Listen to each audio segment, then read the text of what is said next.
régi barátomat.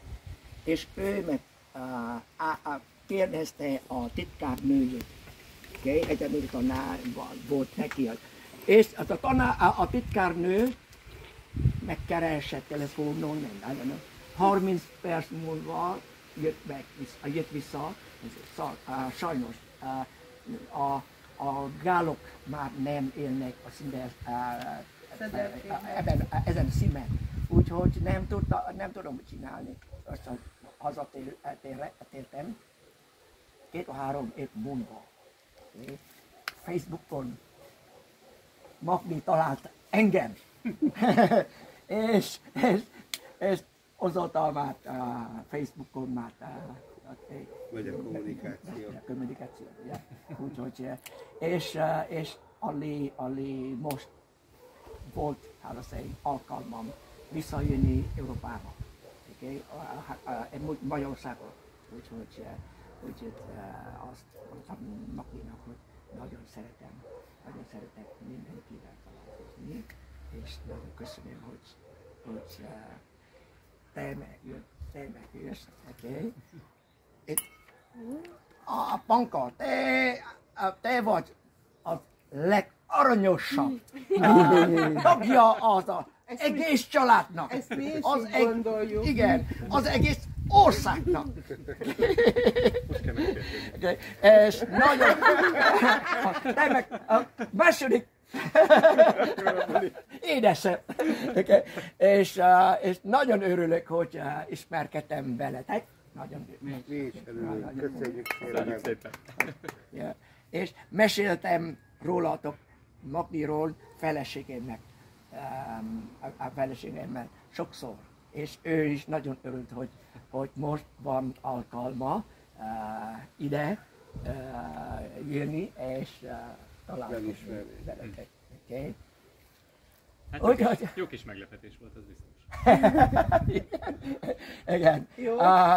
És azért is köszönetek szeretnék mondani, hogy alkalmam magyarul olyan hosszú beszédet mondom, úgyhogy javulok magyarul. Jól megy a magyar, javulok magyarul. Igen. Tudom, hogy sokszor összekeverem a magyar, angolt, ennek a vietnámi. Nem, teljesen. De azért, ja. Okay. Később után mi is ugyanígy csináljuk. Én amíg hazajöttem... Nekem Magyarország a második hazám. És az én családom a második családod. Igen. Mindig mondtam Hának, hogy amikor eljöttem Magyarországra, 17 éves voltam, és itt voltam. Nem tudtam semmit. Okay? És nem is voltam olyan aranyos, nem. De 6 évig Magyarországon voltam, és én átalakultam. Meglettem az, akin ma vagyok.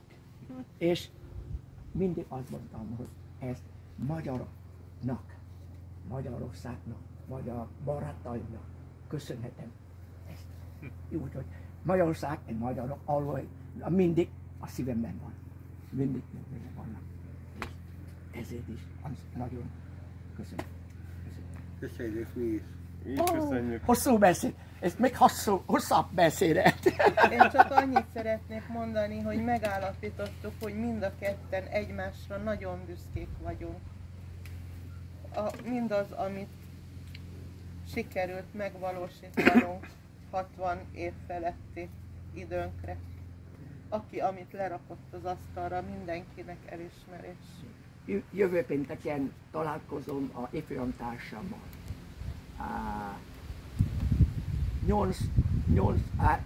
2008-ban, amikor ide jöttem, találkozót szervezték. 30 év anniversary és 60-nak voltunk ott, 3 professzorral, és mostanában 41 jelentkezett. Szóval nagyon erős csapat. Izgató. Izgatott. Én megértem. Figyelj, én már kapásból tudom, hogy mit akar mondani. És amikor kisegítem, mindig ráerősít, hogy igen, arra gondol. És amíg Győrből hazaértünk, én megállapítottam Mikor magamon. kell elmennetek? Mikor? Hát, nekem 6-ra kell bejönni. 6-ban.